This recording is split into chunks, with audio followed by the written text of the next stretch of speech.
Good morning to everyone here, Anthony, Gabe, and Ty, and anyone out there listening, anytime you're listening, good day to you.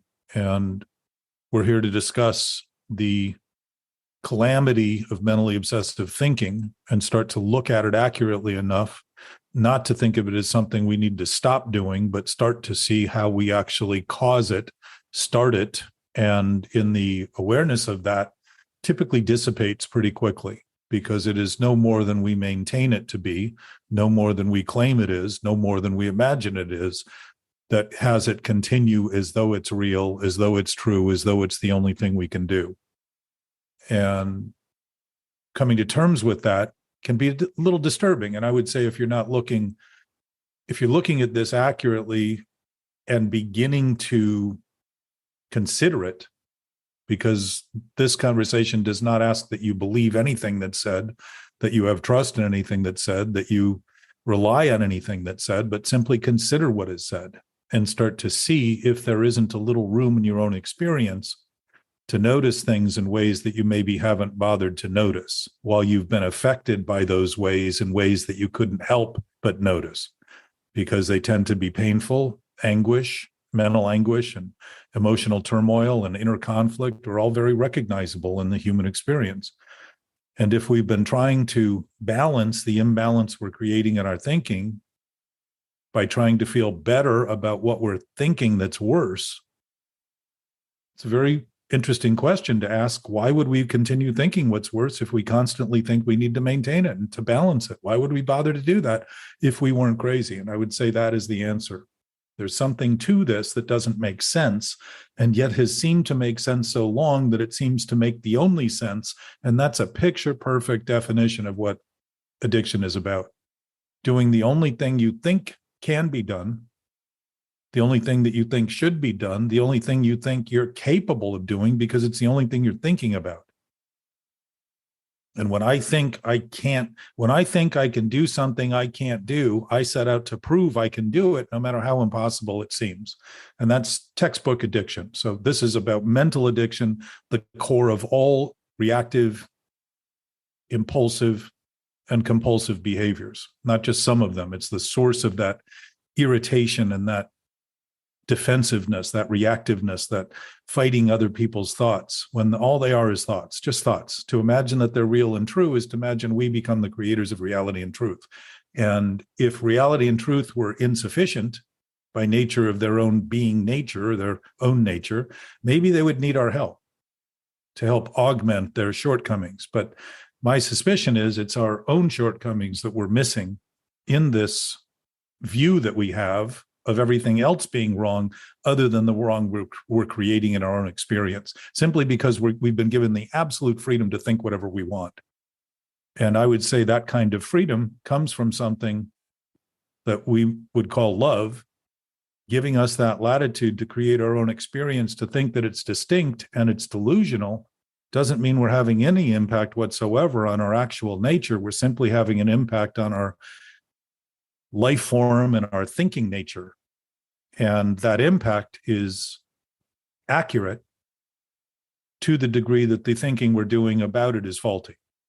If it were not faulty, we wouldn't feel the depression and the anxiety and the stress and the conflicted emotions and thoughts and all those sort of internal things. Those are all guidance systems telling us something is wrong with how we're thinking. Not that thinking is the problem, because we're not here to talk about not thinking. We're here to look at how we create obsessive thinking, how we start it. And if you look at it accurately and begin to realize it makes no sense to do it, there will be nothing to stop, because you will not be restarting it over and over and over again, thinking someday it'll work, someday it'll save you, someday it'll give you the promise that never seems to come. So that's my preamble. Shorter than most. So we can dive a little quicker into the water. So Gabe.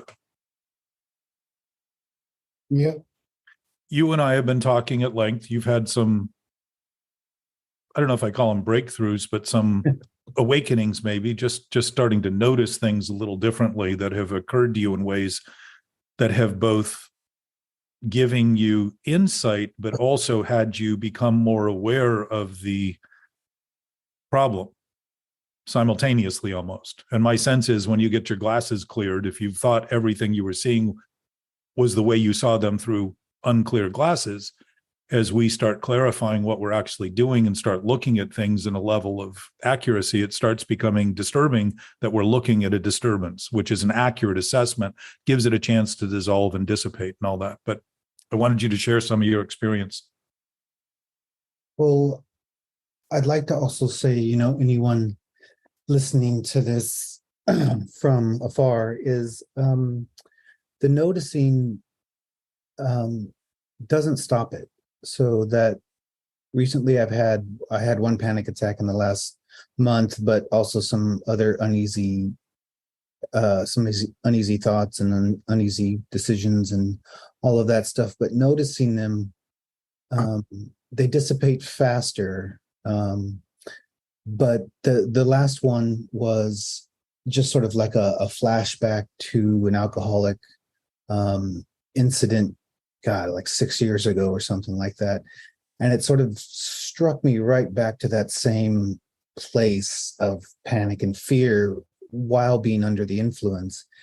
And so I noticed it, I saw it, I sat with it, wrote it out, but it's hard and it was frustrating, but was able to look at it and perceive it and bring some past traumas forward and some future traumas backward, and sort of realize what's been going on in my mind, and seeing true things true, seeing scary things being scared. So that was very helpful in a way that those happen, because you get growth from failure, if you want to call it a failure, or growth from pain, to notice something is wrong in your thinking and in your doing, that you can actually make the change next time, or at least ponder a change next time. So that was, for me, that one incident. But then recently we've been talking about all the physics and the life and everything, but also two incidences recently.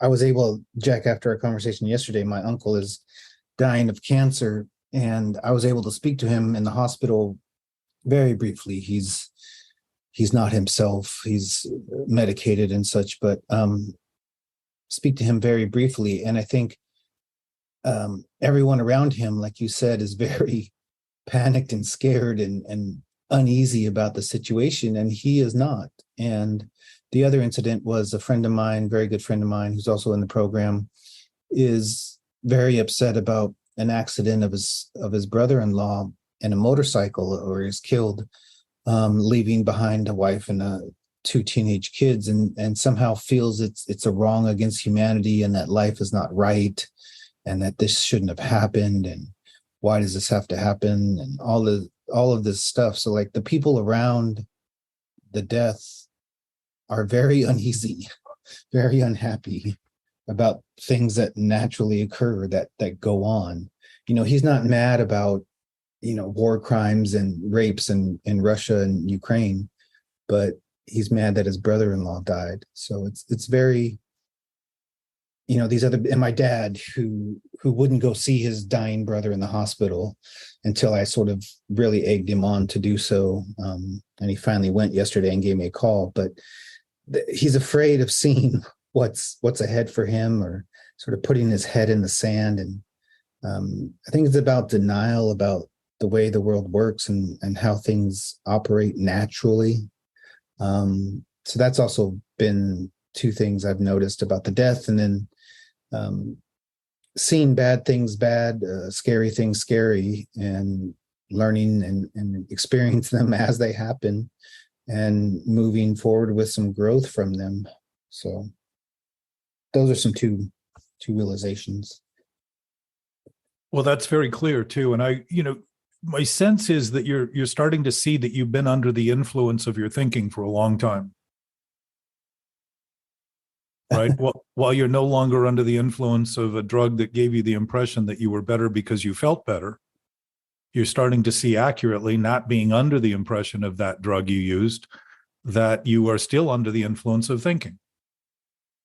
And to look at what's happening immediately, honestly, if we've been for decades denying what's happening by thinking the best thing we can do is try to bring balance to the imbalance we're thinking about and try to feel better about it and try to escape it, which has largely been human history, trying to figure out how to feel better about what's wrong. If we're feeling better about what's wrong, we're ignoring and denying a lot of wrong that's happening every moment of every day and pretending we have nothing to do with it because it hasn't come close to us individually.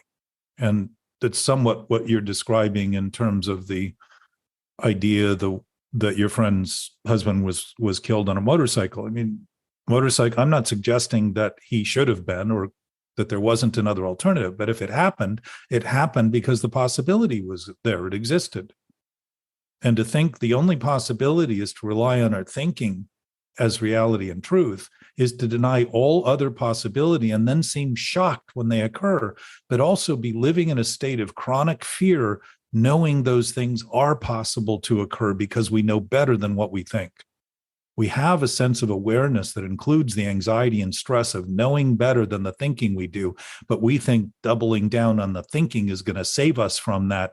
And when it finally happens, we feel like we've been betrayed by God and all these other forces, when in fact it's the thinking that's betrayed us by basing it, by making believe it's who we actually are. So that awareness you're talking about, when you start, you also mentioned that you said bad is bad, good is good, wrong is wrong, disturbance is disturbance. Those weren't the words you used, but I'm picking my own to make the point. Go ahead. Yeah, no, the one thing I wanted to say was yesterday on our walk is using thinking again to feel better in the moment is the same as taking a drink or a drug. And that even using, 12-step programs or meetings as a way to sort of blanket your feelings of that day. Like, I want to go to a meeting because it makes me feel better. Right. Even though my actions and my thoughts and everything else are out of whack, that, just covering up feelings again with, instead of a drug or drink, is feelings or denial. Whatever denial is the psychic numbing agent, like drugs are.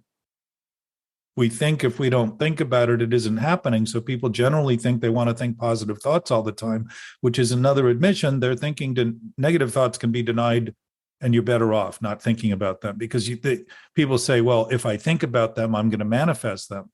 I say, well, they're already manifest for you to be thinking about them. They're already possibilities. They're happening. Just because they're not happening to you and your immediate surrounding doesn't mean they're not happening. And it's interesting how quickly we become we reinforce the limited thinking we're doing by thinking only about things that affect us immediately near us by people we feel close to, while dismissing the fact that this is happening in a much broader swath to everyone, everywhere, in some way, all the time. We're all interconnected with that. So to deny it would be to have the world function the way it does today, where people are struggling to try to isolate themselves from what they're seeing rather than participating in any productive, functional manner. And I think that's good information for people. To look at this honestly is to see something that I mentioned, that I'd never had a panic attack. My whole body turned gray when this really occurred to me. I'd been writing about the ego and trying to define all the complexities and all that to try to master the confrontation of it. And it struck me that I was talking about something that was wholly imagined, that had created a nightmare in my experience, that it was only a thought, that I'd been maintaining it the whole time, that I'd created it. And my whole body just went frozen with fear. All of the fear that I had used to deny it for all the years lit up in my body.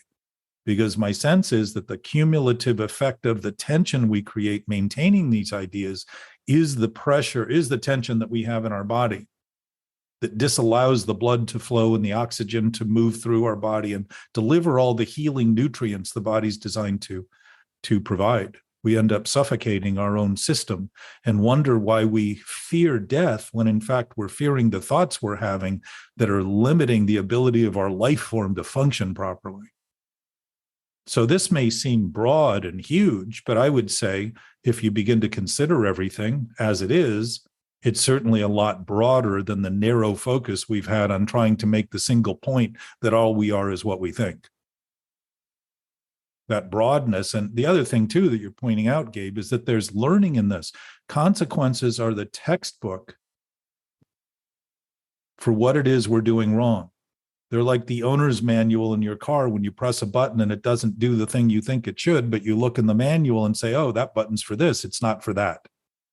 And I've been pressing that button hoping for relief when in fact that's the button that actually heats the seat or melts the ice on the mirrors or clears the rear window.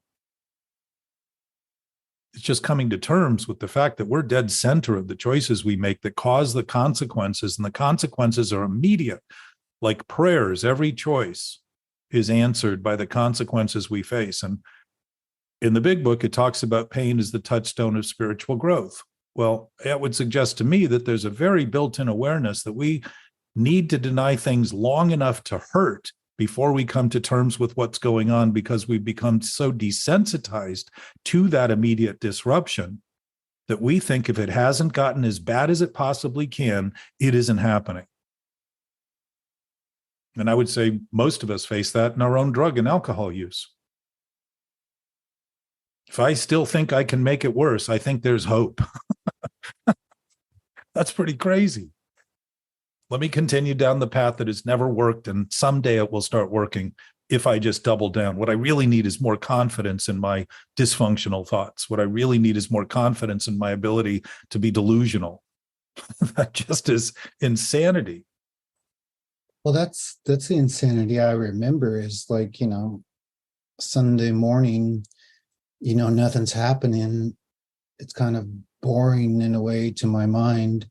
And in the old days, it was like, let's F this up as much as we can today. Like, let's do something, let's start drinking at noon and let's make something happen. That's chaotic. That's horrible. Like it's sitting alone with one's thoughts is a scary idea to a lot of people. Well, when the thoughts are actually threatening our existence, it's scary naturally because we know that we're doing something that's wrong. We know it. I don't think everyone knows that. I don't know. Do you think everyone knows that? I know that's a common notion, but I would suggest that the fear is the knowing. This is what we talked about yesterday. The effects, the consequences are in fact. What's that? The cause and effect. Yes, let's go there. The effect is the experience we're having. And when we're depressed, when we're anxious, when we're stressed, we're creating that because we know something's wrong. It isn't an accident. This isn't some strange confluence of events and forces in the universe conspiring to screw with us. It's being created in the immediacy of our own thinking. And to miss that is to think there's nothing I can do about it and that I have nothing to do with it, which is really an argument. It's a suicidal death wish. I have absolutely nothing to do with what's going on. How would that be possible that would only be possible if I didn't exist? And think of the compulsions as all being death wishes. They're all suicidal tendencies, every one of them, every compulsion, every impulse, every reaction. We're fighting to defend against reality and truth rather than realizing that fighting reality and truth makes absolutely no sense if they're real and true. There's nothing to fight against and there's nothing to fight for. It would be the nature of a being nature, our nature as human beings rather than just humans. So seeing the effect is the problem, we make believe it's the cause. So we're constantly treating the effect, not wanting to concede that there's a cause that always precedes an effect. And if the thinking is the cause, or the dysfunctional thinking or the obsessive thinking is the cause, the effect is always going to feel bad and wrong. So to be in this quandary of constantly trying to feel right about what's wrong is an impossibility. It just goes on and on and on. It's a chronic maintenance of a disease, thinking if you've got cancer, the one way to feel better about it is to smoke pot and then continue to eat ice cream or whatever it is that would undermine the potential of your body to heal. And I'm not using ice cream. Maybe that's the sedative. Maybe that's the cure. I don't know. But I would suggest that cancer is certainly not healthy. So anything we did that wasn't healthy would not help it. It would actually undermine it.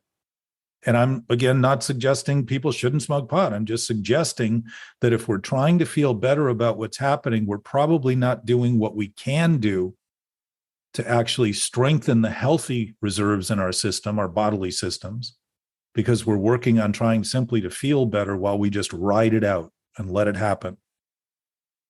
If we're drinking poison and eating poison, it would be logical to expect something to happen that isn't good, that's disturbing. To make believe otherwise is to make believe that we can just think our way out of something we're actually creating. The chemical systems in our bodies are affected dramatically by the stress we impose on the body. And that all comes out of thinking primarily. It isn't to suggest there aren't things in the world going on, but none of those things are as immediate to our own bodily chemicals and our own bodily systems as our thoughts are. So to overlook that and look at everything else is to ignore the primary problem that we have. And again, I'm not suggesting there aren't things out there to worry about.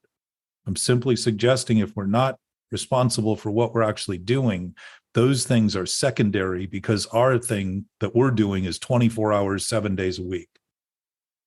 And I would say that is written human history.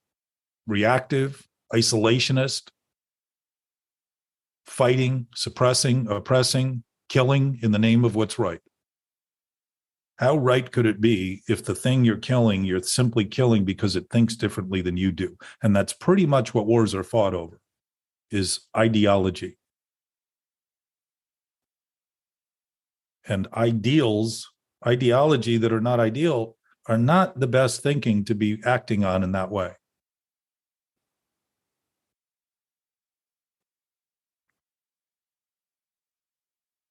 So noticing it is to be as disturbed as the thing you're noticing. If you witness somebody, I was in a group therapy back in the early 80s with a bunch of guys that some of whom I got sober with. And one of them had gotten to therapy after having driven past a car accident where a motorcyclist had his head run over. Oof. And he drove right past it after it had happened. And you could see in his eyes that he just never witnessed something like that. And he was really kind of paralyzed by it. But having seen something like that, if he had come and said, well, it's no big deal. I've never seen anything like that, but yeah, let's talk about your relationship. Let's talk about, something subtler. He didn't. He spoke about it. To look at it honestly is to see the effect accurately. To look at it dishonestly is perpetuate the effect in the name of thinking because we can manipulate it. Somehow we're in control of it, when the only thing we're manipulating is the misery that's coming from it and the anxiety and the stress of denying what we really feel about it, what we really think. Because ultimately, if reality is our basis, we have compassion for other people. We have an understanding that what someone else may be going through is as difficult or more difficult than what we each go through in our own experience. And that sort of appreciation doesn't limit how we see other people. It begins to actually acknowledge what we're seeing in other people rather than dismiss it as a potential challenge to the sick thinking we're doing in our own experience.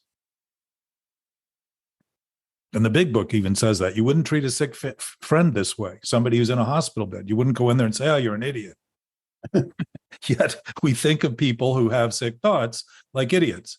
And it isn't to say, and I would say firsthand right here, I know when I feel like an idiot that I am thinking something idiotically. The feeling is an accurate assessment of the thinking I'm doing. It's to think it's who I am is very different than recognizing it's simply something I'm thinking that I'm feeling, because again, our thinking is so primary to our experience.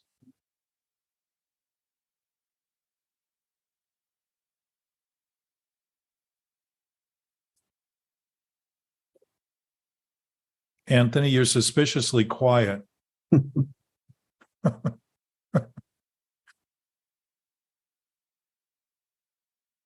But I was just thinking again. It's hypothetically. I'm thinking, where do I have my problems? My problems are like I ate again too much, and I'm like, I'm never going to lose weight. I might as well just give up.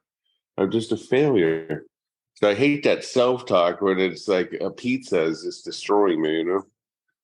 Well, That's where I'm my pain. let me suggest to you, Anthony, when we met 3 years ago, the thought of a pizza destroying you would not have been one of the thoughts you had. So to Gabe's point, you're noticing that it becomes more obvious the things we do that do not help us, that we've been doing because they make us feel better immediately, but cause us long-term harm. We live with that and know that something's wrong. And the knowing of that is the awareness of that sort of discontent you have. If you shift from thinking about it as something you are, right, rather than simply something you're doing, you're starting to put credit where it's due, because thinking is something we do. It's a primary action that precedes all actions and all feelings. Yeah. If we weren't thinking, we would not be feeling. That's why they use anesthesia for surgery. They put the brain to sleep. Pain is registered in the brain, not in the body. The body sends the signals to the brain to say something's wrong here. So the brain hurts to give us, the brain gives us an indication that pain is there. So we recognize something's wrong so we can treat it. Addiction takes that pain, and the treatment is, let's feel better about the pain. Yeah, and it's funny how I could turn that little thing about the pizzas too much into, my whole life is wrong. Why did I, what if I would have done this in my life? What if I didn't spend that money on that? But it's the same thinking, Anthony. It's the exact same thinking that goes from the big book says that we suffer from a lack of proportion. Mm-hmm. What that means is that something small becomes everything and everything becomes nothing. Yeah. And that's really what we're talking about, and what I was mentioning in terms of Gabe, to dismiss everything in the name of trying to feel that I'm safe when I'm the greatest threat that I could possibly have. Thinking in those ways is to completely ignore the impact I'm having on my own experience and everyone else's at the same time, and think I have nothing to do with them, and they should have nothing to do with me, and never say anything that I don't want to hear that would challenge the thinking I'm doing and trying to keep straight. Is that the disease, trying to keep you separate from everybody else, that my problems are different and I'm different? I'm not part of this big community. I'm individual. Well, it's the disease of having the impression that those impressions are real and true, rather than simply recognizing that thoughts with no basis are alone because they don't exist. They don't have any basis at all. They have no denominator. It's like trillion exponential to a trillion sitting on top of a denominator of zero. What is it? Nothing. Uh-huh. We're literally giving the real substance abuse is giving the substance of our thoughts credit when there is none due. It's just a thought. If we were thinking of reality, we would be expressing it and confirming in our actions that we are aligned with it, rather than thinking of it as something we're doing and creating, which creates an immediate sense of being maligned with everything else. So we feel separate, we feel alone, we feel detached, disconnected. All of those words we use to define our thinking, we then use as our state of who we are, because we think who we are is what we think. Once we think reality is what we think, we immediately think who we are is what we think. Yeah. It's impossible. Other than thinking everybody has more than me, that I don't have enough, and that I could lose everything, I'm pretty good. Well, that awareness, though, Anthony, think of this. If you were those things, you wouldn't be thinking about them with any perspective whatsoever. Uh-huh. Your awareness of them is the essence of you. You're the observer. Okay. You're the one observing everything. Believe it or not, that helps, actually. Well, you know it. So if it's accurate and you begin recognizing it, you'll just begin seeing that what you're seeing is disturbing because what you're doing is disturbing, not who you are. Then the question is, why do I keep doing this if I'm free? And this is where the insanity comes in and the addiction comes in. Why do I keep doing it? It's because I keep believing those thoughts are true and real because I've done it so long. I think it must be true. It must be real. Humanity's done it so long. Or it'll be different this time. I like that one. Well, it is different. It's just a new form of misery. Yeah. So the idea that thinking about it is going to solve it has us suffer miserably in different ways and say, well, this is brand new. I must be onto something. Or one thing I'm bothered with right now is I realize there's a couple of people that I'm talking to that I'm not getting anything out of it. I'm putting in all this information or whatever, and they really don't care. But I keep going back to it's like I want to, it's not impress them, but I don't know what it is. So I get mad at them. Think of them as the same way you think of the self you are that you're constantly talking to and trying to get something out of it when it has absolutely nothing to offer you. Yeah, exactly. There isn't anything there. Right. So now you have people to blame for the thing you're doing internally with the self that doesn't exist that you imagine should be giving you a return on your investment of interest. Yeah, I feel better about that. I like that. Well, I hope you see the disturbing aspect of it as quickly as you feel better. I think it's the white shirt. I like white. Hey. So, Anthony, did you hear? Look at the disturbing nature of it accurately. Just start to. This is where that constant thinking comes out of. It's the discomfort of admitting it and facing it and sitting with it and saying, wow, I have been doing this so long. I really think it's who I am. I think it defines me. I think I've become that thing I'm thinking all the time. And if you don't feel disturbed by that, you're probably not looking at it sincerely and accurately and honestly. Yeah. And it's not to say you shouldn't be doing what you're doing, but if you start noticing what you're doing as what you're doing, it will be easier to sit with things you don't think you can do because you won't be fighting against them. You'll start seeing them as simply something happening. If they have no basis, they're going to dissolve as quickly as you notice it, like a mirage. If you've suffered in the desert and crawled through the hot heat and sand 30 times to get to an oasis that isn't there, you might at some point say when you're in the desert, maybe I should just save my energy because it isn't there. I'm not going to get there. There's nowhere to get. There's nowhere to go. There's not enough of that thing I can imagine for it to be real.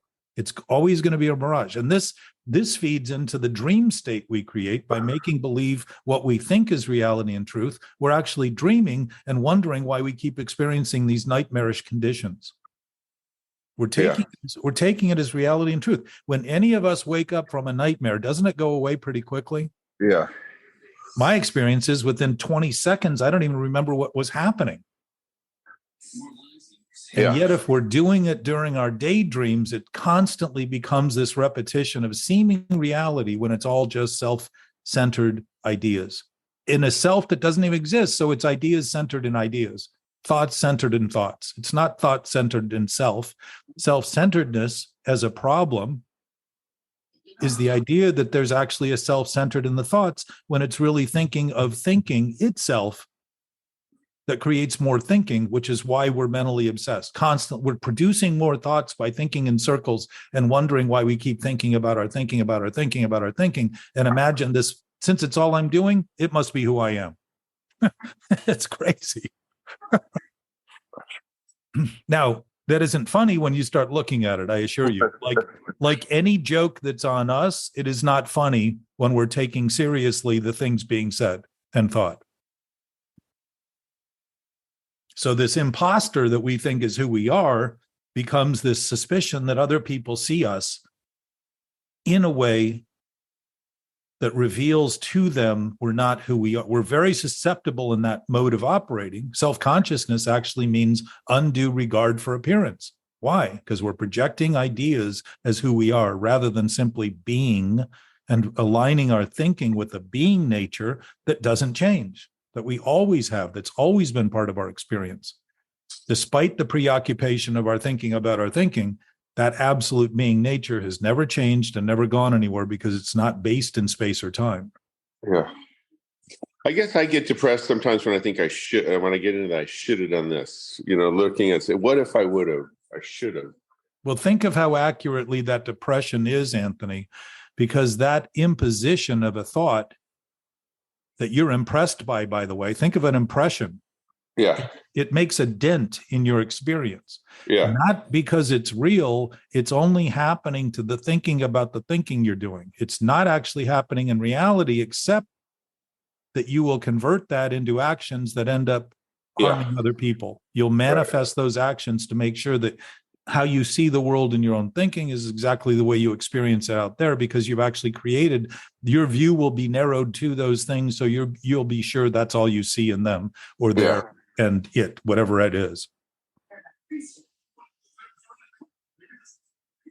Yeah. That sounds more like a question. Well, also I'm trying to think too, like I said, somebody was texting me something and I made a joke. They thought they were texting somebody else after we had just texted. So instead of me just saying, "Hey, you accidentally texted me," I thought was a funny comment, which I kind of knew wasn't really funny. And it's still bugging me like 3 days later. So sometimes I guess I don't like my actions that I'm doing. And I'm still like, Anthony, you are not struggling with what happened. You're struggling with what you think about now.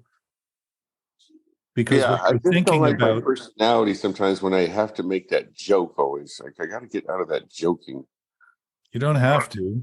If you keep recreating it, you don't have to do anything but continue to recreate it. If you see that accurately, you'll see that you don't have any obligation to do it because you've been using it as a distraction to keep people off the scent that you know stinks, that smells. Yeah. But Anthony, let me make another point. Yeah. That we've made before, but I want you to potentially listen to it in a way that you haven't before. Yeah. So just pretend that you're here now and not anywhere else, and that you've never heard this.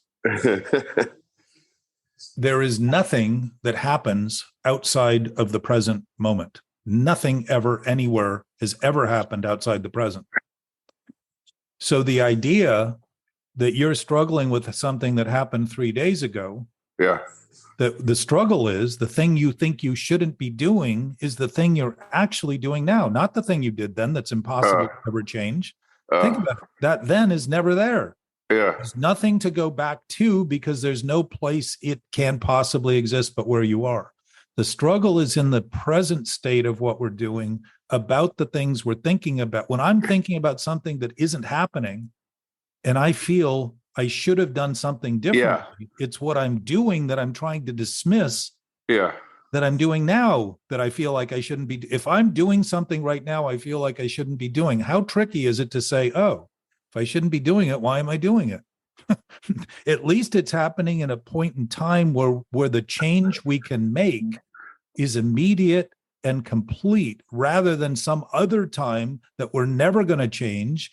And we create this fixation on the past and future as though somehow we're going to sort it out when it isn't anything other than a present thought we're thinking about both those things from. So is it better just to not think about it at all and figure that and not have to deal with it all, or to look at it and keep analyzing why I did that? And why? How about we just look at it and stop analyzing it and say, I'm doing it, period. I'm doing this. You talked about sitting still being difficult, right? I have in the past. Yeah, well, maybe Gabe said that. Yeah. If you simply begin, rather than ask what is happening, which perpetuates more questions, simply concede that it's happening. As you do that, you'll start noticing that you're the one making it happen. If you're making it up, you can unmake it. You can unmake it as quickly and easily. I would say it's easier to not make it any further than to continue to make it in the name of thinking it's the only thing you can do, because fighting reality is impossible when in fact aligning with reality, saying, wow, if I can make it, I can unmake it. Boom, done, over. It's very easy, simple. Now, can I pick it up again? Yes, to Gabe's point. It doesn't resolve it. It just begins to help me see that it's an option that I always have. But does it make sense to pick up the option of insanity as my only option ever? Can I imagine things that aren't happening? Absolutely. I suspect my experience is imagination was given us to be able to conceive of things well beyond those that have been conceived of, so that we can express the totality of reality and truth rather than create what we think is our own and condemn ourselves to it and everyone else. So that's one way that I could screw my day up, is thinking about what I should have said, why I always do that, where I would be if I didn't say that. That's the past. Then I could see myself easily go into the future. Well, I've got this coming up. What am I going to do? Think of that, Anthony. You can't go into the future. You can only think about the future in the present. You can't fix something in the past. You can only think about the past in the present. Start to get this. Yeah, the future I can kind of control a little bit. The past, yeah, that's gone. But the future, I still have control over how I'm going to act in the future. Really? Yeah. You don't even seem to have control over how you're acting now. What are the chances that's going to magically appear in some future time that you think you can predict while you're not even willing to predict what you're doing? Think of that. If that pizza comes by me again, I am not eating that pizza. Listen, you're hitting on something. Herb K, who was as thorough in his investigation of all of the principles and dealing with thousands and thousands of people over the years within 12-step programs and those simply interested in a spiritual experience. And I mean all programs, not just one, not just the one that he's involved in, but all of them.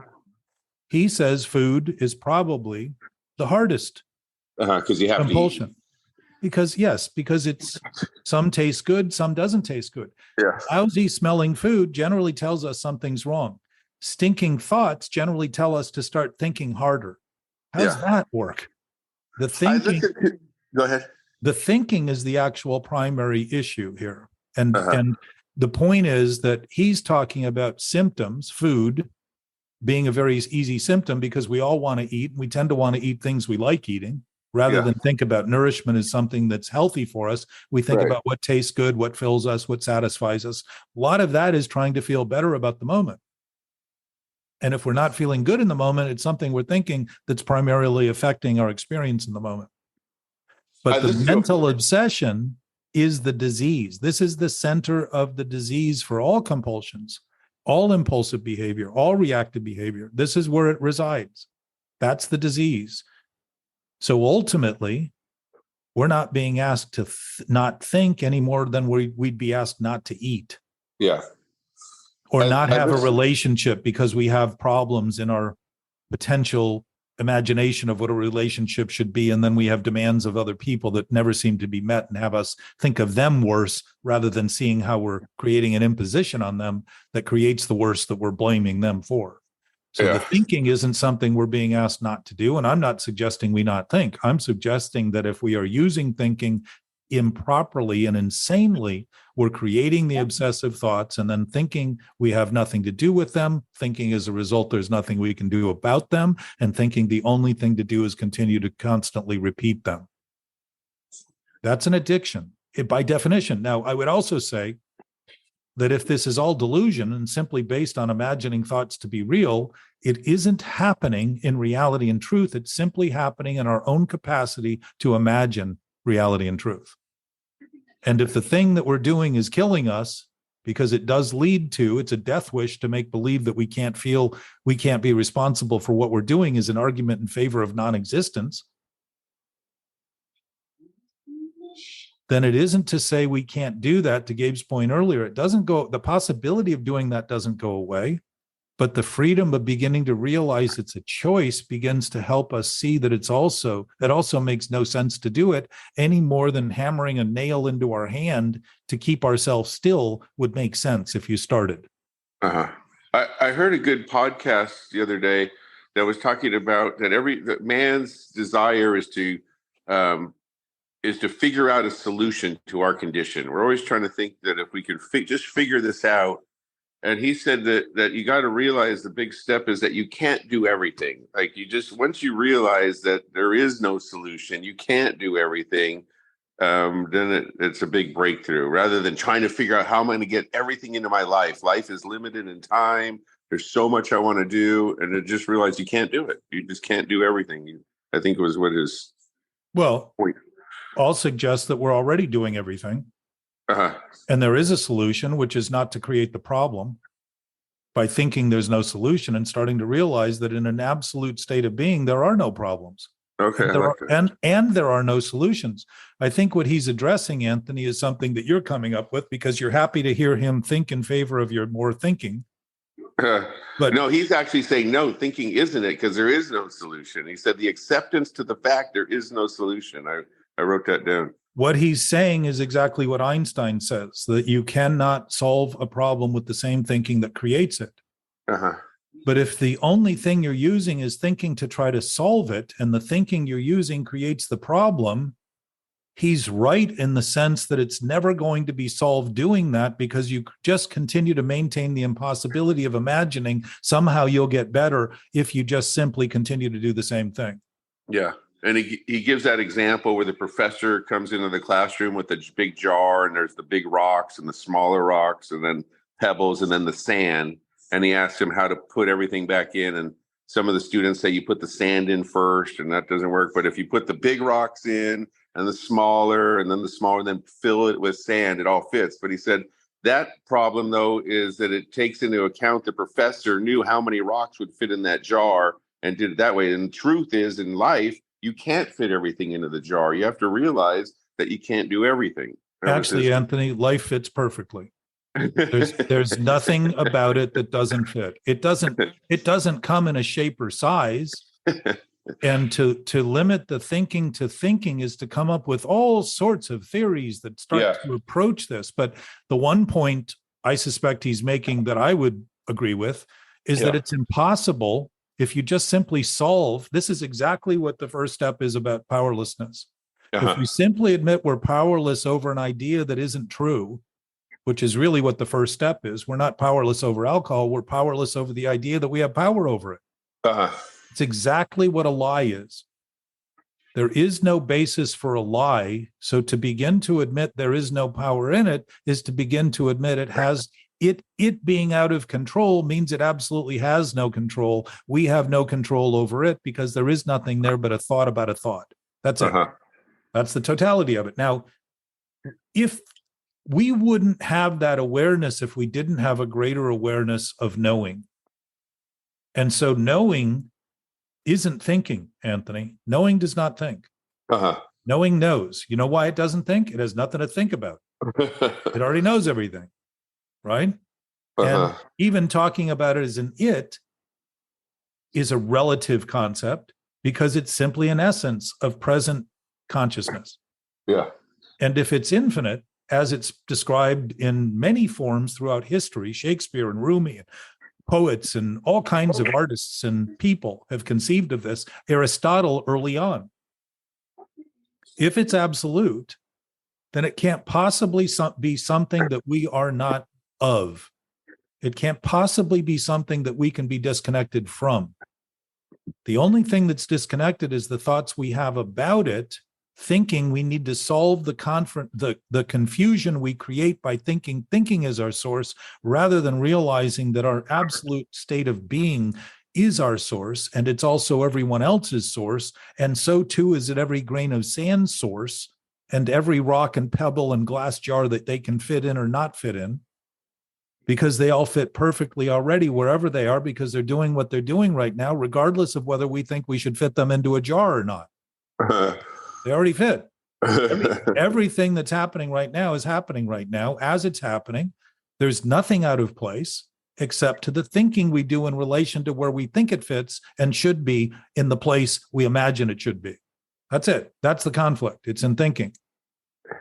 The stars do not argue over their state. They do not get wrinkle cream because they're old. Yeah. They do not think in terms of appearance. They think in terms of substance, because the substantive nature of a knowing nature is to know exactly what to do. And if you look into the universe, you'll see that everything is functioning absolutely perfectly on the basis of what it is, not what it thinks. Yeah. So go ahead. We're distinct in the ability we have to make believe all we are is what we think.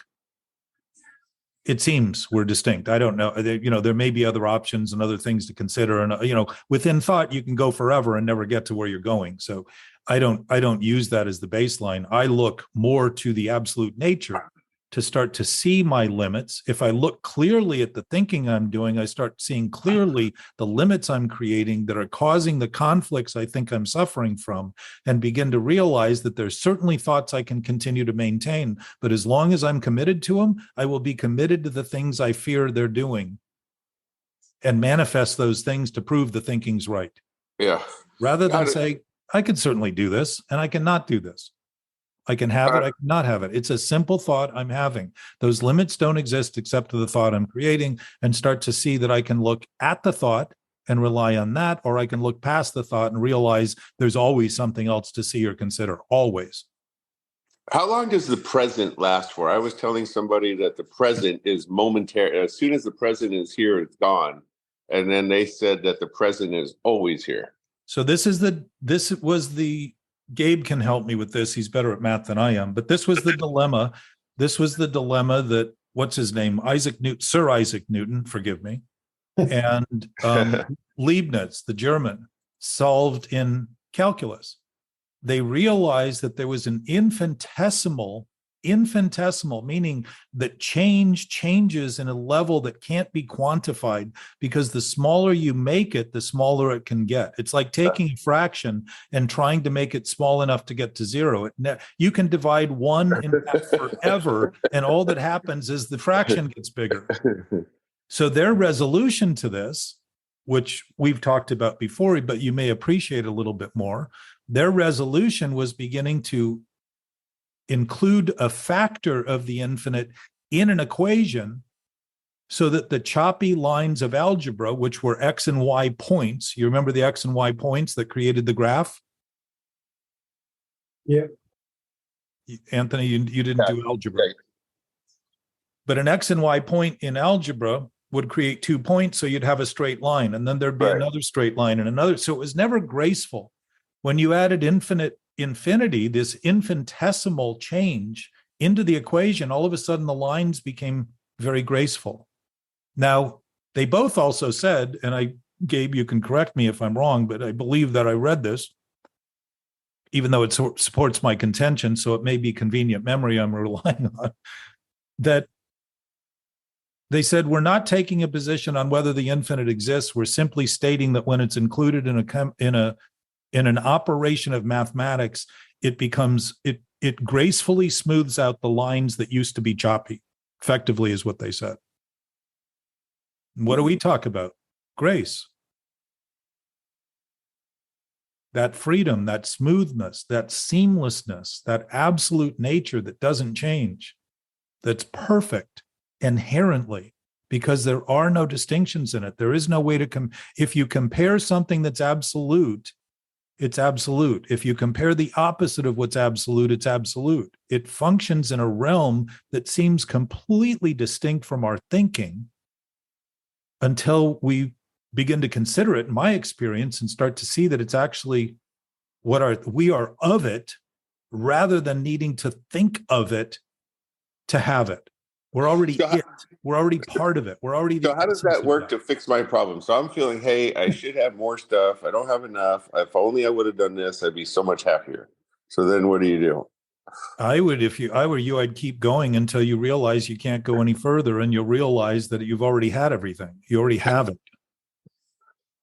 It's the choices you make that condemn you, Anthony. I can't give you a fix for that, because it's the choices you make that condemn you to those thoughts. That's it. So as you make those choices, and you've already witnessed those moments where you're like, because you call me very often and explain them to me, and I'm impressed. I'm impressed by the intuitive nature of what you're seeing, because it's very, very clear. My experience early on was when I had those moments, I felt I needed to hang on to them, which immediately had them seem elusive. Because I wasn't seeing them as anything other than what I was thinking about them. So I thought I had control over them in thought, rather than realize they are the essence of my being. And I don't have to think of them at all to actually be that, and to have them, and to notice them. Now, that doesn't mean I'm constantly in that thinking awareness, because when circumstances get a little beyond my expectations, and my expectations are all based on the idea that what I think should be the only thing that happens, I still do that, regardless of whether or not it makes sense or not. I still have that going on. As soon as I feel that, very often I revert to thinking about the thinking. Thinking more about the thinking than actually beginning to reinforce the ideas I have about then remembering that the essence of my knowing isn't thinking, and reintroduce my thinking to that essence of knowing, not because it's ever been disconnected, but because my thoughts can act in ways that feel disconnected. How long ago did you come up with that? I don't remember time-wise, but it's been a process. But the fact is, like Jack Kerouac said, the enlightened man realizes he's always been enlightened. If that's the case, we're all enlightened right now, thinking otherwise to the degree that we think we're not. And it's all based in thought, not true thought, not actual thought, just imagined thought. And the imagined thought is accurate for imagination. It's not true in relation to reality. It's just imagined. So it's what we're thinking about and of and how we're thinking that's the problem, not thinking. Thinking is perfectly suited to express the absolute reality and truth and love and life that we're experiencing. Absolutely. We've all witnessed in some degree, either our own experience or others, people get substantially better when they begin simply conceding some of the most fundamental aspects of their own irresponsibility. Is this all about don't take yourself too seriously? I would say this is about you don't have a self to take that is any more than thought. We can't take it and we can't give it if we don't have it in absolute terms. And if we start thinking in those terms, we start acting in that way and end up giving things we can't even imagine being able to give, and having things we can't imagine, because all we've been imagining is the scarcity of thought being the scarcity of the universe, when in fact the universe hasn't been scarce at all. It's given everything that anybody has ever had to all of us. So I think that helps. My going back to that's a thought. Yeah. So that ease, Anthony, comes from your decisions. And if you find dis-ease in those decisions or uneasiness, you'll know that you're thinking things that aren't true. What's the answer to the question about the present? Is it momentarily here, momentarily gone, or is it always here, or both? Again, it's infinitesimally. The moment is the immediacy of an infinitesimal experience, which means that it doesn't. Here's what. It's gone as quick as it's here. Here, let me put it in other terms that may be even more challenging, but it's always new. Okay. So if it can't get old, imagine how immediately something is in terms of being present. Now you're talking about present as present all the time. You're talking about it just being. It isn't talking from a point of view of thinking or process. It's just an absolute state of being. There is nothing old in it, so it's never new. So it isn't in time. So the moment actually occurs in time. But if you realize the essence of everything happening in the present is happening, think of the word moment as momentous. That's another word for moment. It's not a place in time. It's the moment of the moment. It's the impetus. What's interesting about that I read 2 weeks ago and Gabe and I discussed is that light has no matter or mass. Okay. Yeah. But it's quantified by its momentum, its speed. So light speed doesn't start at zero and go to 186,000 miles a second. It's always at 186,000 miles a second because it isn't relative.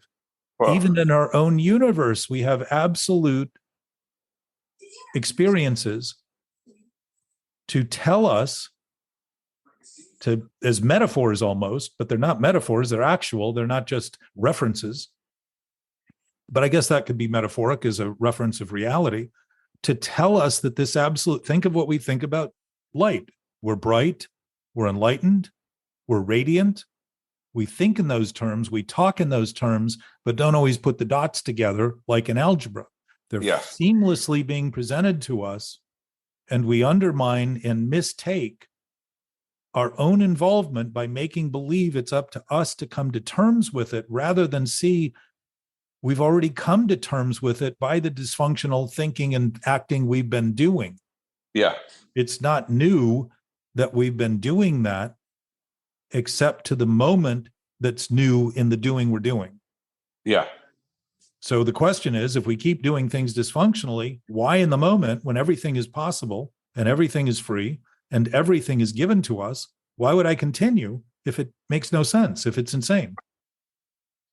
And I would say it's because I still think I have thoughts that are reality and truth. And so I continue to nurse them, maintain them, act on their behalf to continue to reinforce them, while all I'm reinforcing is my own insanity.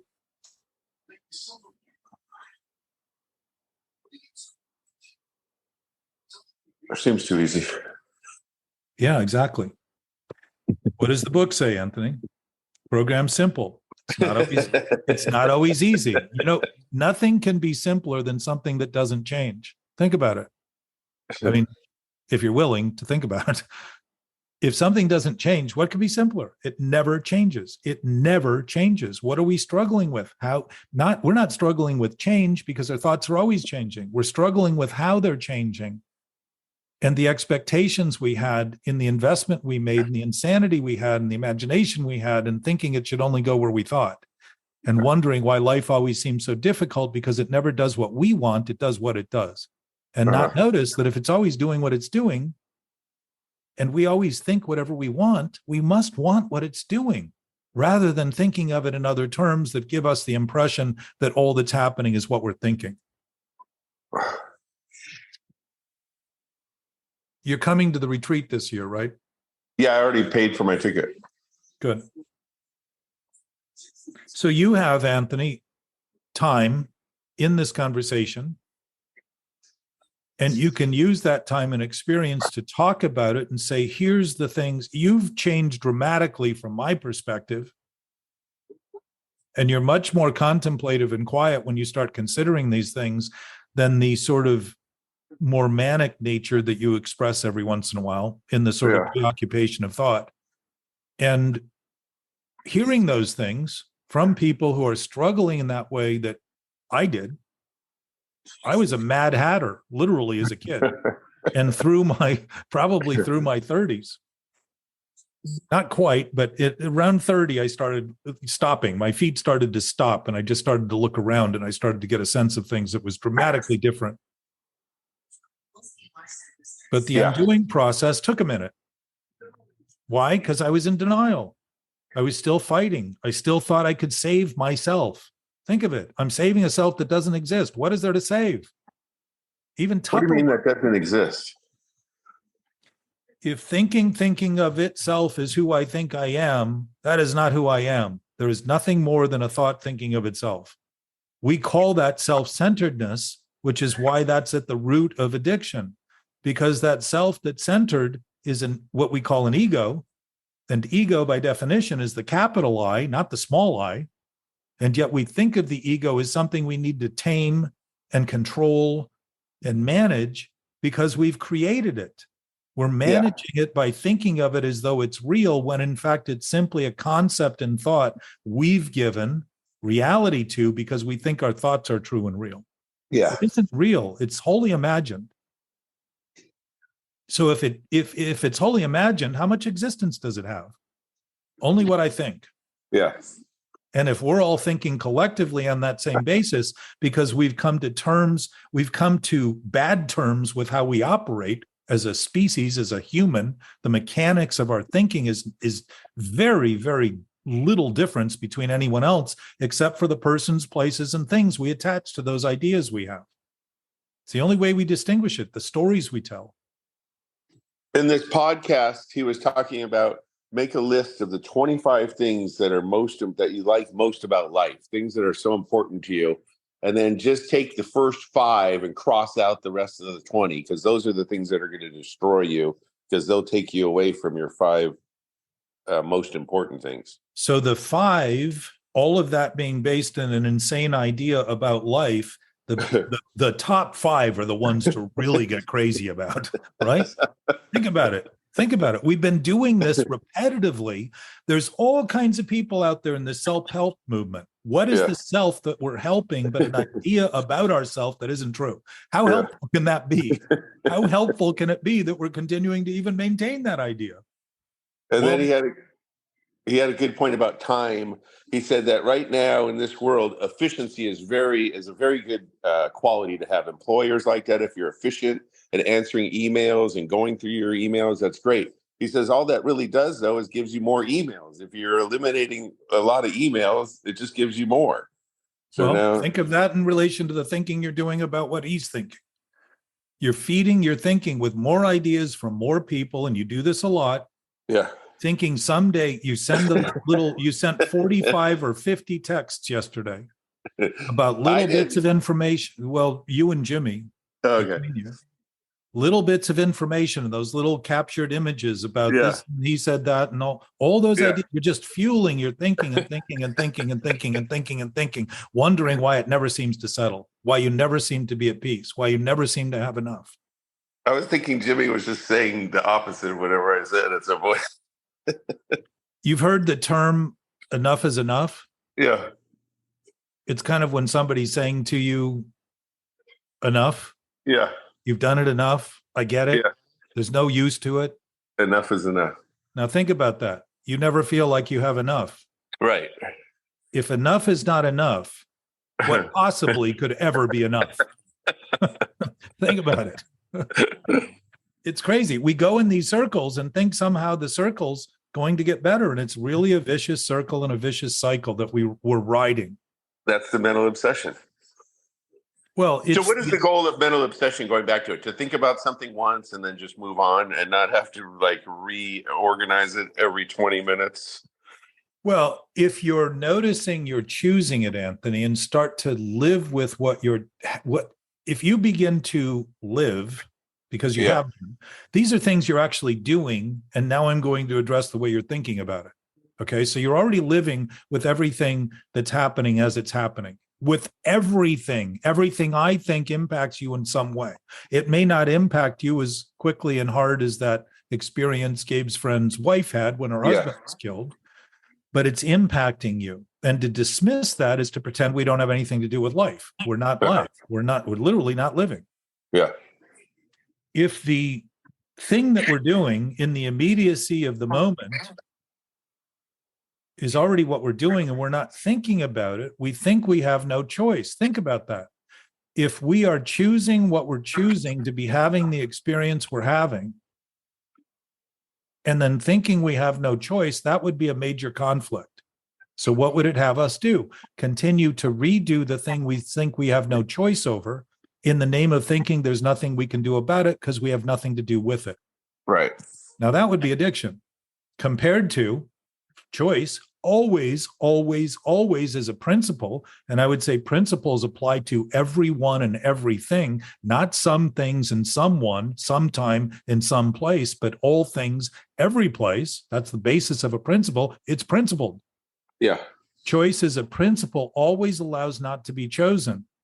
When you're seeing things in ways that you're not setting yourself up by thinking of them in ways they're not and thinking of them then only as you think they are.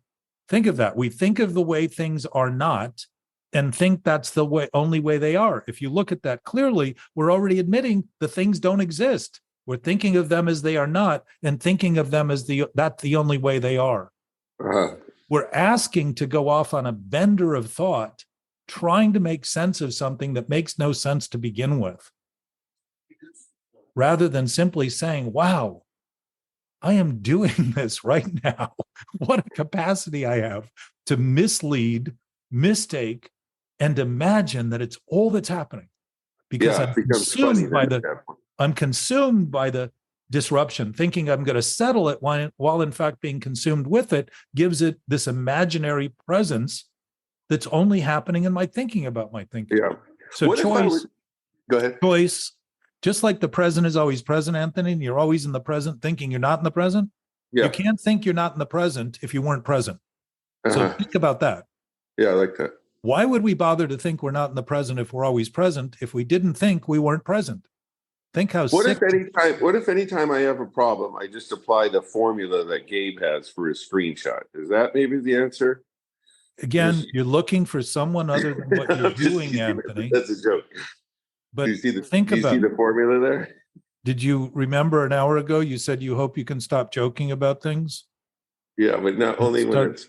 I'm not talking about not thinking things are funny. I'm talking about not using that as a distraction to what you're doing. Right. The point of a choice being principled is that it can always not be chosen.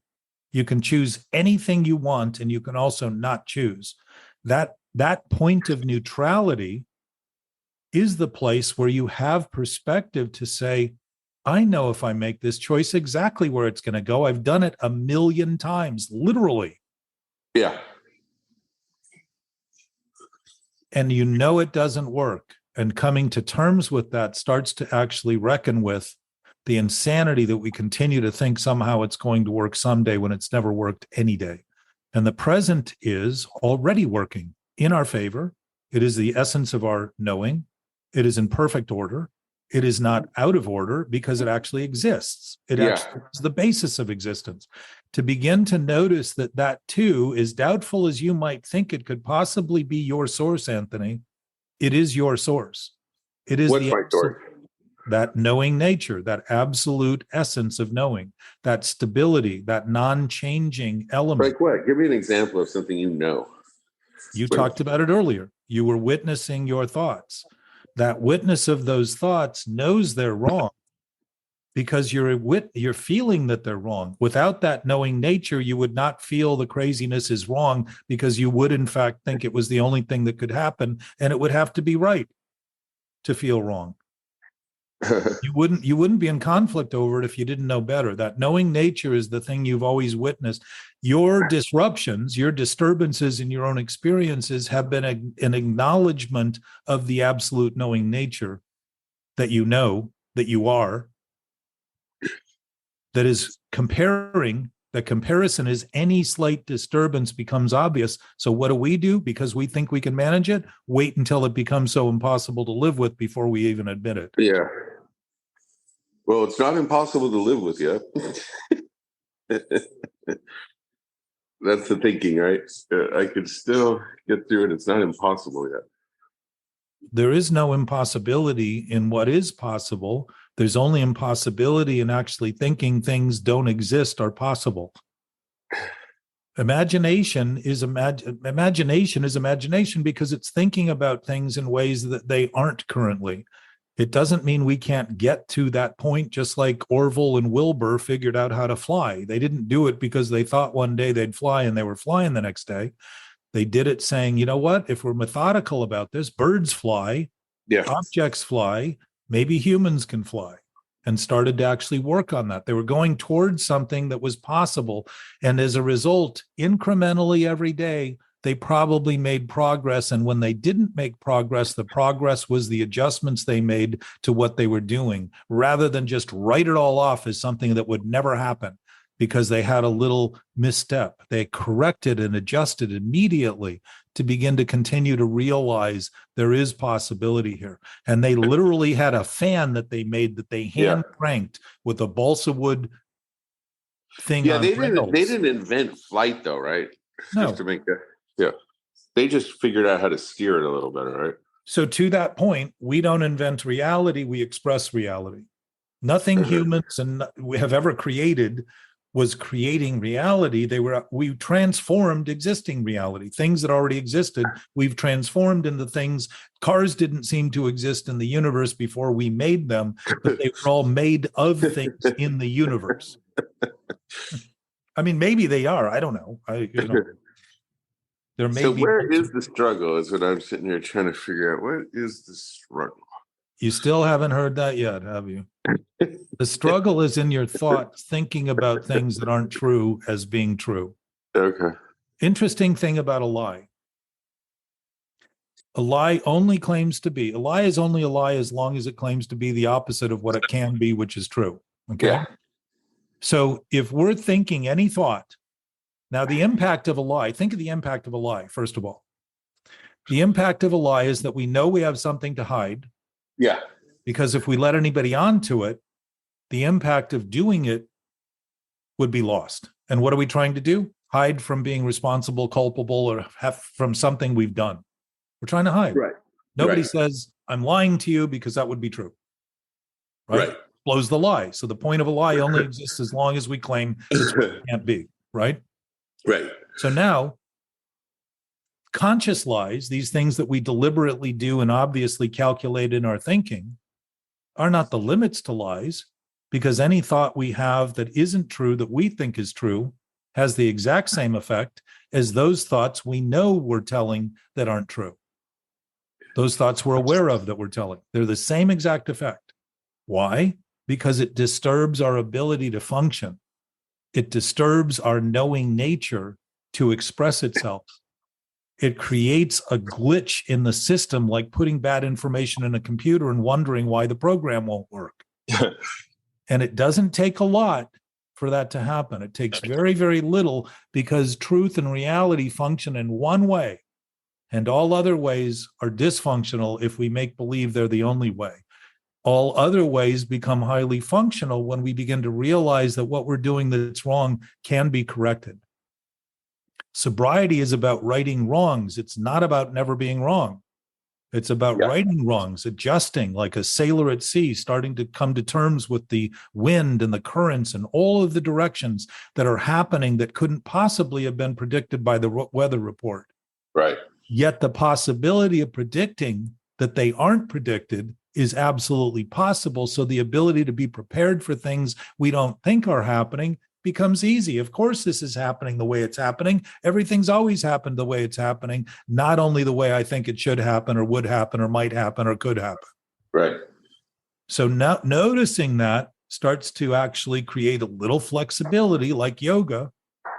And health is largely based on flexibility, not stiffness. Rigor mortis is the ultimate stiffness. And my experience is it sets in around 40.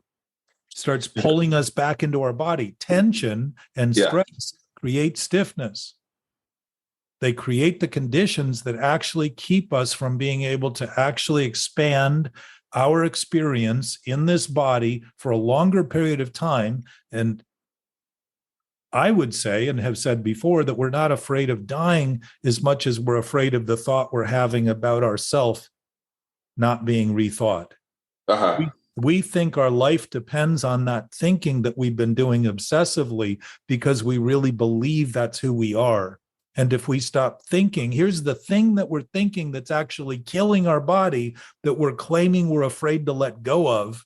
And we're claiming as a result, we're fighting reality and truth, and we're fighting in favor of non-reality and truth, and we're fighting in favor of disease as a result. So what does our body do? Succumb early. The thing we claim to be afraid of happens sooner than later by making believe what we're afraid of is life or death, rather than see that it's afraid of life now, because it would dispel all those rumors we've been perpetuating about who we think we are. If you bring light into any dark room, the darkness always fails. Yeah, that makes sense. Well, sorry to have to do that. Anthony, you know these things. They are your essence, like they're my essence. If they don't happen to be your essence, then no one else has any essence. And think about how profoundly singular we have taken our own experience to make believe that we are the purveyors of creator and the creators of reality and truth, while actually discounting reality and truth and fighting reality and truth and fighting life to try to prove it, rather than say, how could I possibly not exist and even imagine that I shouldn't exist? I wouldn't be able to do that if I didn't exist. Just say, that's enough. I'm already part of the whole thing. Not part of the whole thing. I'm already part of the whole thing. All of it, everything, everywhere. Just like every inanimate object that occurs is occurring based on the way it's designed. It doesn't think, it knows what to do, and it never falters in what it does. It simply accommodates, it simply processes, it simply goes where it goes, does what it does. We are the same. And it's interesting how life changes. So last week, Jenna and I were talking about just real estate and the property, and then a week later, it's totally a different scenario.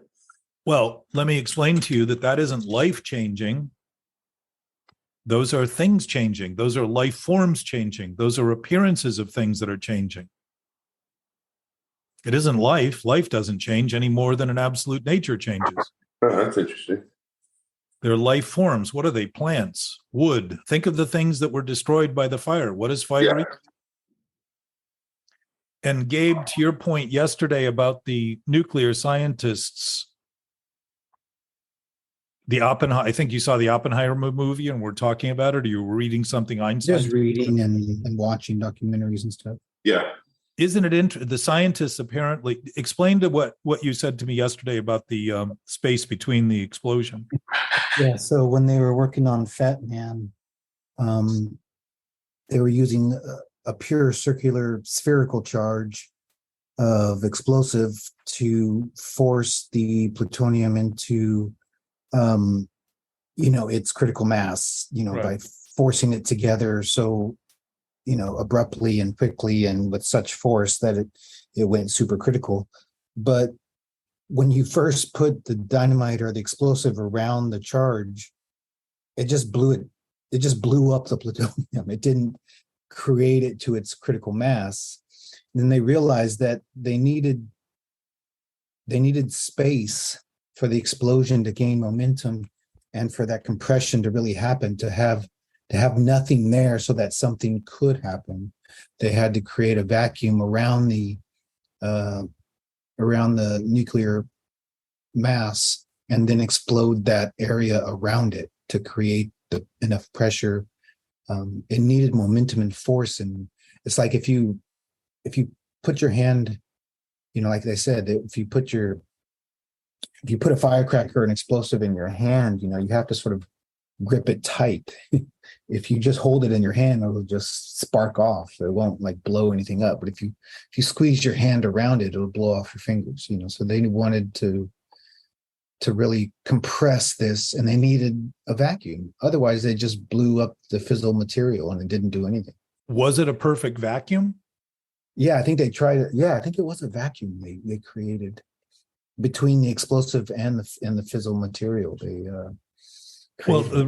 The thing that occurred to me overnight was that if there was oxygen there, oxygen is mandatory for fire. Yeah. And I wonder, with a vacuum, there would be no oxygen, but it would certainly be a vacation of something. So it's actually taking something from zero, effectively, within that vacuum to a critical mass immediately, or pretty quickly. I don't know how immediate it takes. It takes seconds to actually, as the nuclear blasts that are show. It's expanding, but it's eating the oxygen that we tend to think of as space. Right. So it's almost mimicking the one elementary aspect of fire is that it always requires oxygen or it suffocates it. And it seemed to me when you originally described that suffocation occurred by having no distance between it. So it couldn't actually happen because it was happening the explosion was just simply exploding the thing it was next to, because there was no absence there for it to actually transfer through. Yeah. So Anthony, think of the freedom of absolute knowing, meaning there's nothing we need to think whatsoever to know, nothing.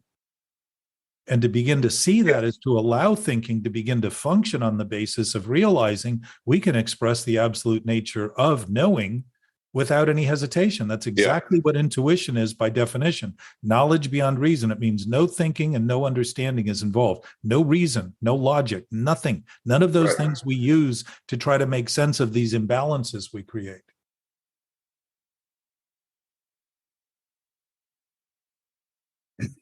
So if it seems to be coming out of nothing, the only thing that's making nothing of is the everything we think thought is, right? It's beginning to see, like the guy said, if you have no control over it, just concede it. Now, that's a very easy thing to do with if there's a disturbance we're having and we think of it as a disturbance, we're conceding what's happening, even if it's delusional and having an impact on us or an effect on us, we're conceding it. And what's the old Gabe, Einstein said, you cannot solve a problem with the same thinking that created it.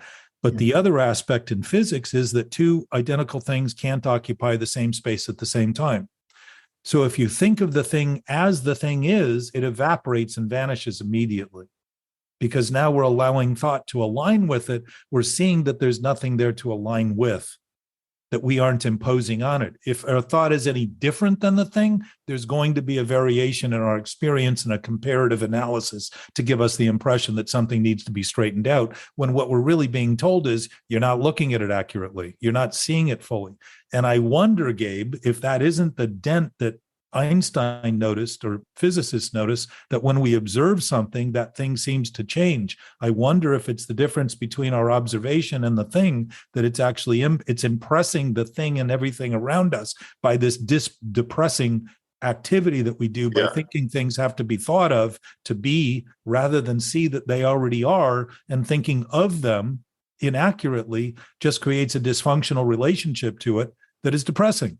And I don't think of the depression simply as something we witness in our own body, but we actually experience and impose on society in general, which is a pretty good example of how things are happening today or have been happening through our recorded history, what we call our history.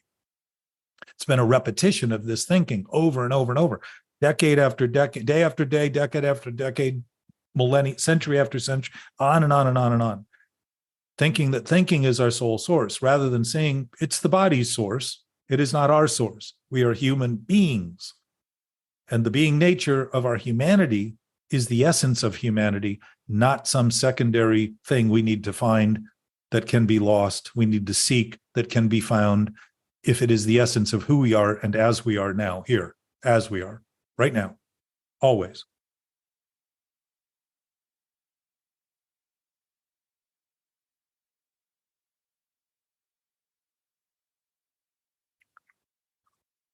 Silence is the right response. That knowing nature doesn't speak, and yet it speaks volumes to our thinking in relation to the thinking we've done that's wrong, and the beginning of starting to see how we can express things as the poets have for centuries, millennia, express things in ways that seem so inconceivable, and yet they've been talking about the actuality of life the whole time while we've been struggling to conceive of it, thinking we need to conceive of it to get it.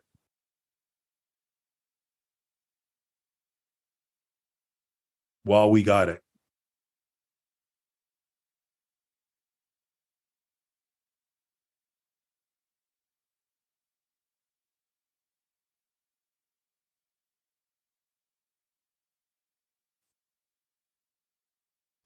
Is this enough, Anthony, or do you need more? Actually, for 1 second, I had to do so. I heard everything after listening closely.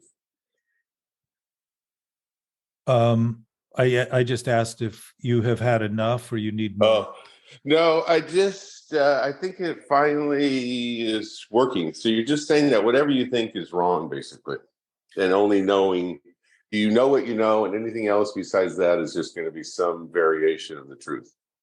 Well, if we're thinking of the thing only as we think of it, rather than begin to acknowledge that what I think of it doesn't mean that's what it is, and just start to notice that there's a very different distinction between things and what I think, it's the beginning of actually saying, wow, if I have a relationship to it and it actually has anything based, if I can be in a relationship to a self I imagine to be who I am, is all that I am, certainly the way I see things is not going to be accurate, right? I'm going to be looking through this lens of this fraudulent imposition of an imp, this mischievous little activity that I'm doing. And it's interesting, though, because I didn't want to tell you the whole truth about that pizza. John missed it, but I was mad that I ate a pizza that I didn't want to. The sad part is the pizza wasn't the way I wanted it to be. I usually like jalapenos, and I ordered the special version, with everything on it, but it didn't have jalapenos. So now I'm eating a pizza I'm mad at eating the pizza, and I'm not even liking it. That's the thing that killed me. Well, see, you're trying, again, to avoid the basic compulsion. That's what is killing you in terms of it hurting and harming your actual physical experience, rather than starting to see that if the jalapenos had been there and all that, you think it would have been worth it. You're still in that loop. And the good news is I didn't like the pizza, so I only ate the cheese off of it. Normally they always say, if you want to eat pizza but don't get fat, just eat the topping. But I never could do that. But this time I did that. I'm like, hey, actually, this did work. So there's the trying to make it okay again in my head. It's so funny. All that you're seeing, Anthony, you're witnessing it. You're seeing it. You can't be that thing if you can see it. Well, the interesting thing is that when you talk about mental obsessions, I eat too much pizza. That's food addiction anonymous. The mental obsession problem is everything after that I didn't like it. Why do I always not like what I get? I'll just eat the topping. Hey, this is actually working out okay. I'm just eating the topping. Should I save the pizza? Now, do I just throw it away or put it in the refrigerator because maybe I'll want it tomorrow? That's mental obsession. And that is at the root of every compulsion, every single symptom, every single definition of addiction. So in my refrigerator, I have a half-eaten topless pizza. in the box. But listen, Anthony, the addiction is the disease, not the symptom. Remember what it says in the book. Alcohol's a symptom. It's a symbol. The bottle's a symbol of an underlying cause. That's exactly the same for every one of those other compulsions. My question had been, if we're dealing with a disease and talking about it as though it's a symptom, we're dealing with the effect rather than the problem. Yeah, and that's what your whole reason for starting this group has been. Well, I've been talking about it for years. I started it as a group because it seemed to me that people seem to come to terms with this one-on-one because they think it's something they're doing in private, and then they go back into their life and start thinking about their life the way they normally do and come back with the same problem over and over again. And because they haven't ever faced it publicly, they haven't actually dealt with it in a conversation with other people watching what they're doing, more than one person. And maybe I was too accommodating to allow people that idea rather than being a little more restrictive in my thinking and say, look, it's your experience is your own choice. That's it. Yeah. Nothing I can do about that. I can't help you with your experience. I can talk to you about my experience and I can share with you what I have come to terms with. In as much as I've come to terms with it, I'm not suggesting that in all respects I'm accurate about what I'm saying. I'm suggesting that if we even aim in the direction of what's accurate, there's an awareness that starts becoming a lot more obvious than all the words we've been using to think we need to define it to understand it before we can have it. Or what if it's that little, like when somebody says, what's a mental obsession meeting about? And you say, well, do you ever, right before you're about to say something in front of everybody, you always think to yourself, should I say that? That's what we're dealing with, that inner dialogue between you and that voice about how to be yourself. That's just a consequence of thinking you're a self that doesn't exist and then being concerned that other people might figure it out when you start talking about it. Yeah. Think about it. Think about it. I have that same sense. The more people I get in front of, the more seemingly self-conscious I am, but I realize that this self-consciousness is just an undue regard for appearance, because I'm afraid that some of those weaknesses that I still maintain might be seen. And I will guarantee you they're always seen. They're always understood, because it's easier for me to see that from always you. word. All of a sudden now, not that I even know what you're really saying, but whenever I hear always, my something goes off. Okay. If something is absolute and doesn't change, wouldn't that be always? I don't think there is such thing as always, really. I'm at that point where it's just like one dot. As soon as you put the dot on the paper, now there's no room, it takes up the space. So you're thinking within thinking, Anthony. No, I'm thinking that there's no such thing as always. Go say your sentence again, and I'll see if it's really always. Are you repeating what I just said? You're thinking about thinking. You're thinking about what you think about always. That's it. Of course, limited thinking is only going to think that something can't ever be, because you keep hoping this same old thinking is going to change things dramatically. You keep thinking the jalapenos and the pizza are going to satisfy you. Yeah. So they do. The point is, if there's something finite at all, limited, what would it be limited by? What would be possibly able to limit it? Anti-finite. Which is? Negative finite. I know, but it's infinite. So again, I'm not saying there is any more than Sir Isaac Newton and Leibniz said that there was. They said it just simply works. If all we're doing here is coming up with a solution to the quandary of dysfunctional and diseased thinking and unhealthy actions and sick actions as a result, that may be enough. I don't have to prove, you don't have to prove, I don't have to agree with an infinite source to contemplate that if it does exist, it would be the basis for existence, yours and mine, and something that always stays the same. Principles always stay the same, Anthony. They don't change. Honesty doesn't become dishonest because it puts its hands on its hips and wags its waist. I beg to differ. Gravity changes at some point. At some point, you go high enough, there's no gravity. That's within a relative concept. That's within a thinking concept. The gravity of the situation of thought is what we think matters. And when what we think matters is the only thing that matters, we will come up with all kinds of conversation to try to justify the thinking we're doing about the thinking by thinking more about it to serve the thinking we're thinking in a way that constantly reinforces it. There is no gravity in absolute state of being. There is no gravity in light. If the momentum of light is its essence, it isn't in time and space. It isn't functioning. At light speed, there is no effective space. And as Gabe had pointed out, the photons have no matter. They have no mass. I'm reading my notes from last week on a pizza box, but it says there is an inside and an outside to time and space. I'm like, wow, that's pretty good. Macrocosmic world. Well, macrocosmic is inclusive. It's objective rather than subjective. And then I wrote down avoiding the experience we're creating. I love that. I'm trying to always, avoiding the experience we're creating. That was genius. Yeah. But Anthony, think about the impossibility of continuing to create it and think what you need to do is stop it. Think about that. We're backward in the thinking the same way a lie is backward.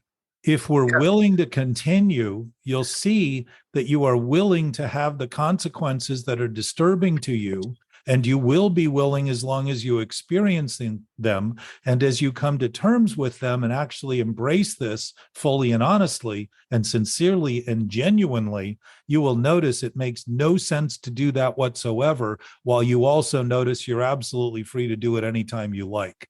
Yeah, and the ironicness of me not enjoying the pizza that's killing me. Like, I'm not even happy with it, and that's me. It's not the pizza, Anthony. It's your thinking that has once again you've used to betray your own experience into making believe that you can prove the reality of this self you call you. Yeah, and what if we change the word pizza into everything I do? It's like, yeah, the pizza did this, but everything I do, like I'll order it and I'm not happy with it. Okay, so you just defined all of the symptoms that you earlier said, well, food is a food program and the mental obsession is distinct. You've just defined all of those other compulsions. All of them, Anthony, not just the ones that are noted. Every single one of them, every impulsive behavior, every reactive tendency. Well, there's that word every. I like that you do have me triggered. Whenever I hear somebody saying, or myself going, everybody else does, nobody. Yeah. You know why? You still think that you're exclusive, that you're separate, that your thoughts give you very exclusive domain that you live in by yourself with nobody else, that you can change and manipulate into anything you want. And you do have that. I heard an AA speaker once say, he goes, I was always different than everybody. Unless somebody came up with the exact same fingerprint that I had, I wasn't going to listen to him. Was that you speaking? I wish it was somebody else saying that. But that's kind of the way I used to be. It's like, unless you have the same. But you're saying that right now. You're saying that right now. That if there's something principled, it can't always be. You're in the idea that everything is changing in the way you think of it, rather than starting to see that nothing is changing in relation to reality and truth at all, nor has it ever. And that's actually been your primary experience, while you've been locked step in like a whirling dervish, making believe because you can go in circles, that's all that's happening. Think of that. That is a limited thought parading as everything, with your back up against it, defending it, rather than noticing that just behind your back, just like over the horizon, everything else that exists, even within the concept of our own seeing nature, our own visibility. But beginning to treat understanding as our mental seeing that Gabe and I talked about yesterday, our ability to see substance comes from our mental ability and agility to start to see that we're capable of making all sorts of beliefs, but it doesn't make them real or true. We can have as much faith as we want in something faithless, and it will never be any more than what we think, ever. So there again is ever, because if something has no basis and we think it's real, it is never going to come true, or be reality, ever. If you don't like that, I would suggest you're still operating on the basis of defending ideas that you like so much, like Narcissus loved his image so much that he never left the pond he saw it in, never allowed himself to love anything other than that image, and died looking at it. It's the same basis, same thing. Anyway, we're at our 2-hour mark, I believe. We're very close to it. And I want to appreciate you all by mentioning how much I appreciate you all for coming and talking. And it's good to see you here. Thanks, Jack. Anthony, Gabe, Ty took off because he had somebody to deal with and help. And everyone out there, if you just simply consider things that you maybe haven't considered, or you've considered them and written them off, and live with them and start to let them sort of float in your imagination, you might start seeing things in ways you didn't think you could, because you're starting to imagine things you thought were only imagined, when in fact the imagination you've been thinking about in terms of who you thought you were has been delusional. The other ability to imagine the enormity of our capacity to express reality and truth is literally unimaginable to any thought we have that we think is true and real and limited. It's unimaginable, but it's also applicable and will be confirmed by our own ability to notice our capacity to express those things and to live in the face of and with those things, that real absolute state of being. So things will start happening that seem unimaginable, which is a good indication that we've been imagining reality and truth to be much smaller than it actually is. We're designed to express it, to love, to give, all of it away, so that we can understand and confirm the actual having of it all, which is what we've been given by nature. As nature, we are a product of it. Whatever it is beyond nature, whatever that present nature is who we are, the essence of our existence, all of ours, inclusive. So I can speak again, Anthony, to everyone in regard to that, because if there's an absolute nature, it would be everyone's and everything's nature, not just some things and someone and some this or that in some place other than where we are. Right. And you can everything speak that to exists. everyone, but that doesn't mean everybody. I mean, you're always allowed to speak to everyone. That doesn't mean that everyone's included, though. In an absolute state, it means everyone's included, Anthony, or it means nobody.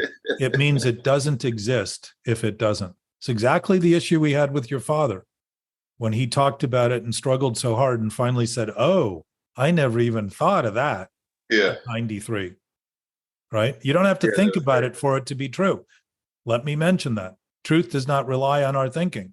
Yeah, that was great. So anyway, consider it's a meditative awakened state.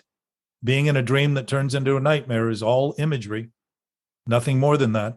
And nightmares, while they tend to happen at night, are no different than daydreams that turn into nightmarish situations that we make believe are life and reality and truth, when in fact they're not at all. They're consequences of thinking about things that have no basis whatsoever as being real and true.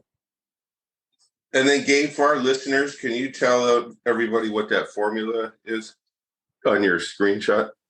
Oh, it's just a simple definition of an integral, which is what Jack was talking about for Newton defining calculus. It's the limit. And then that little thing that introduces infinity is as n goes to infinity. So from 1 to infinity, the small incremental change, the delta x there. Yeah, and n doesn't even start at 1. It starts at anything not 0. Mm-hmm. Yes, and it goes to infinity. So the limit. But you know what, though, Abe? It may be 0, just like the vacuum in that thing. and may be 0 going to infinity, because it would be nothing going to nothing, or everything. Yeah, alpha and the omega. That smooths out the curve, as you said. It's as great. N goes to infinity. Yeah. Love you guys. Okay. Love you. Bye, guys. Bye, JP. Bye, Gabe. Bye. See you around campus. Bye, guys. Bye.